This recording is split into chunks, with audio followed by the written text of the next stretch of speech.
Hi dudes, we are on an adventure today. I've got a bunch of errands I need to run. Been avoiding getting out of the house the last few days or so got to run and drop off a UPS package. If they're open today, I got to call them.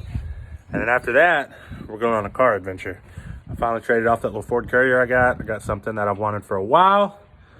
And it's actually pretty freaking cool. It's kind of a junker, but pretty cool nonetheless. So follow along. Keep you updated. All right, we finally got done with our errands. Got back home. I used Heaven to help me load up the truck. It's on the trailer. We're on our way to get the new one. So stay tuned. It's pretty cool. Y'all are gonna like it. All right, ladies and gentlemen, here we are. Finally stopped raining. Was able to get outside and get the car unloaded, the new ride, and get it parked over here. It's small.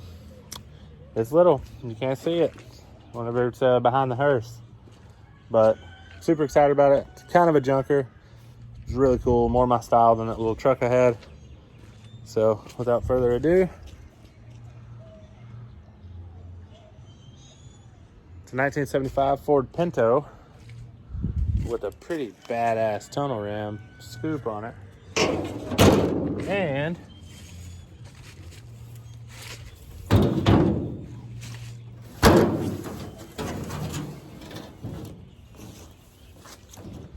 small block Ford V8. So it's 302. It's got a 4-speed standard trans in it. And as far as I can see, everything's hooked up. Doesn't have a carb on it, but I got a carb that may or may not work. I'm gonna try it. Throw it on there. I'm gonna pull a bunch of the wires out and just get rid of all this rat's nest and mount the coil in its little bracket and hook it all up to the ignition and do that sort of thing, get it to where it needs to be, and see if I can get it to run. So right now, it's a little wet, a little bit too wet for me to do too much out here. It's pretty mud. I'm kind of softening through the mud. But I want to get a battery for it, take those out, hook up the battery cables, see if it'll spin over. This motor was locked up when that friend of mine got it, and I think it was sitting with some water in one of the cylinders or two of the cylinders.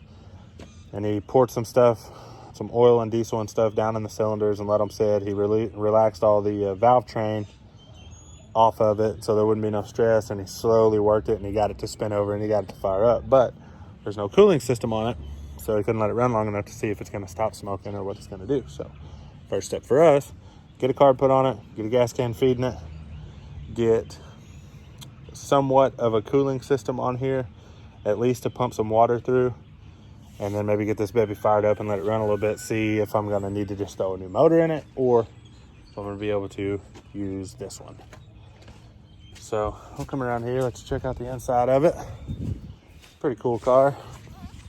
I want to, if you look here, you can see the factory color is like metallic root beer brown. And the guy that painted this, I'm sure was a tweaker. So I'm going to take my pressure washer, try to pressure wash that off, see if I can take something to get all the black spray paint off of it, because I like that brown color a lot. And then maybe get the hood finished out. It's just held on with a couple bolts. The scoop's just held on with a couple Allen heads. Maybe get that mounted the right way and get it painted to match. I think that'd be super cool, that brown color. No interior whatsoever, no steering wheel. That's how we unloaded it, with the wrenches. But I got a couple of these old school plastic racing type seats that I'm gonna mount in here. They're already on tracks that'll adjust forward and back. I'm gonna mount those in here. I'm gonna get, eventually, hopefully within the next few months, I'm going to get some stuff to throw a roll cage in here, just because a small car with a V8 gets squirrely, it'd be easy to flip. The back end sets up kind of high. Nothing super fancy, just something to keep me from dying. And I'm also going to put a harness bar in here so that with these seats, I'll have a way to strap myself in, since it doesn't have seat belts. But there it is. It's gutted. This car, factory with full interior and an automatic, weighed 2,270 pounds. This one has no interior and a standard trans, but it's got a V8. So I'm assuming it's probably pretty close to the same, around 2,000 to 2,500 pounds. So it's not going to be heavy. The little motor is only going to be about 175 horse, if that. May not even be that for that year. And we'll see. But the plan is to drive it like this. If I got all the kinks worked out of everything but the motor, then I'll build a little small block Ford, pull this one out, put the new one in, and I'll have a little hot rod. There's a lot of room here, not a lot of room for the radiator, but a lot of room for the motor. So that shouldn't be too hard to get one in or out. Sits way down low, so it'll be easy. But we'll see. Anyways, that's a new ride, so stick with us, and we'll let you know of any progress that we're making. And hopefully y'all think this is as cool as I do, because I love this car. Look at this thing. The roof of this car